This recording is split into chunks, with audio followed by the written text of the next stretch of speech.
All right, I gotta ask this question. What up? What led to the diss record? For me? Yeah. Just feeling that I just getting too many responses from this. I think my little cousin or somebody from out of state hit me like, what happened? What's going on? Did you hear this record? I heard first, I thought it was speculation that it might be a record that was going around, right? Mm-hmm. I heard that in the hood. But I still was like, nah. Exactly. Nobody did. Nah, Because there was no nothing way. that brought it on that I would think, I'm like, nah, this is just somebody's room was bullshit. Then the record dropped. Build and Destroy. And destroyed. And even though he said some real personal shit on that record, I was really focused on what he was saying about me. You know what I'm saying? And I was like, nah. You portray me to be a car thief or a bag stealing person. And I'm like, I never did that. I was never on my thing. You know what I'm saying? Some people could. You said purse snatcher? Purse snatcher, car thief, or some shit. Was that a metaphor for what happened with No, Track it was Masters? just, I don't know where it came Snatcher from. could be the money. Yeah. You took money. Grabbing the from bag, them. right? No, no, that's subliminal. That's nice. Okay. No, I'm talking about stealing people's purses and dumb shit. Like, nah, Right. that never been my thing. You know what I'm saying? Right. So, but I don't know where that came from. On that record, you know what I'm saying? He spoke on Rest in Peace Prodigy and he spoke on Cormega. And I think it was just, he was at a point where he needed to say what he needed to say. I don't know, I don't condone throwing your peoples under the bus or shit like that. So I never really actually sat down and talked to him like, what was the reason behind that? You guys never spoke? Never. How do you grow up from young? You know what's crazy? Ciphers. You know what's crazy? It's been plenty of people that are mutual friends that probably had the opportunity to squash it, but for some reason chose not to. Get involved. Whatever. And they don't see the importance of it. I see it as far as one, as yo, you was my homie at one point, before any of this. See, I hate shit like that. And two, for the culture.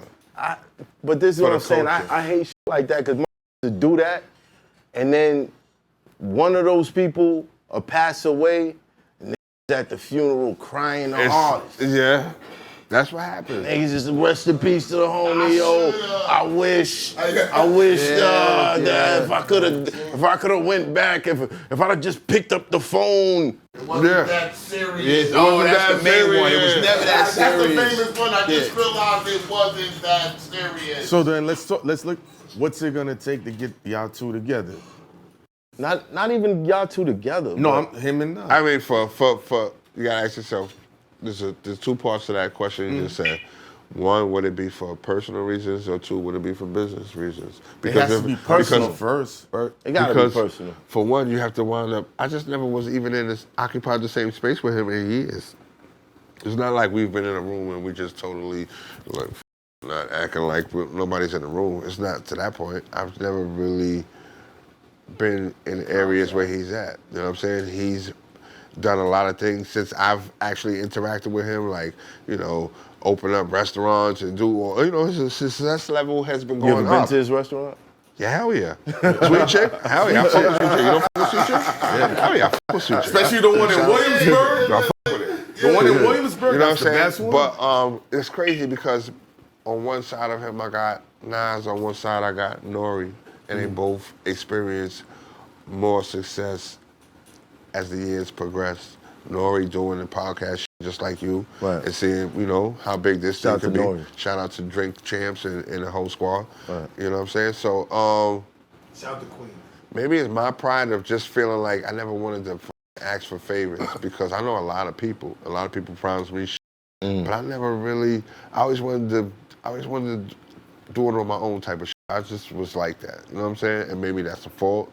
That people would be like, yo, you got all these opportunities you could, you know, take advantage of.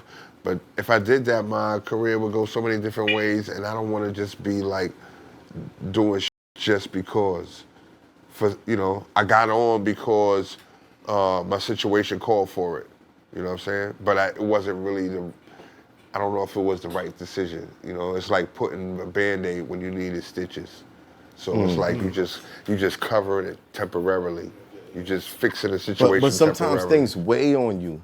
It do, and everybody feels it. It do. And I think as time goes on, that weight becomes, it's like an invisible 2-ton weight just sitting on your back. Let me tell you something. As you get older, you just look at life different, right? And you come to the acceptance and say that maybe certain things just wasn't supposed to be, right? True. You can't judge somebody else's success and say, hey, of course I deserve it too. But if it's not in the cards, it's not in the cards. Your level of success might not be my level of success. You know what I'm saying? For everybody that's out there, let's take a different genre of music. Let's take old music. Let's take, everybody says Michael Jackson. Michael Jackson is the king of pop, right? Right. There's none higher than Michael Jackson. But for every Michael Jackson, there's a Prince. And for every Prince, they got a bunch of people riding for Prince. And for every Prince, there's a Smokey Robinson. Right. And there's a people for everybody, you know what I'm saying? Right. But for everybody. Right. As long as you stay active, I guarantee the right people are gonna gravitate to you and you're gonna do what you do. You know what I'm saying? But if you're comfortable with, my story's never over. That's why our conversation right now is kind of like, because I didn't throw in the towel. That's why we look at verses and shit like that. I look at verses and I'm quite sure you got your own opinion on what's going on. But shit like that is when I look at people that's like at the end of their ropes. Like you done delivered your best shit like that. I still feel like I got the potential to go up because every day I'm connected with people that's still grounded to the culture like you, like y'all guys. I'm invited to shit like this to tell my story. So I'm rejuvenated every time. Right. Every time. And I'm thankful to have the opportunity to be plugged into the game by a GOAT. When you plugged in by a GOAT, certain doors just don't close. It's just up to you to deliver. They will close it on you. Don't get it twisted. You know what I'm saying? You don't walk but through I it. ain't here by luck, by chance. You know what I'm saying? I'm just trying to make sure I'm a dude and I have the, like you always said, it was always been about the team.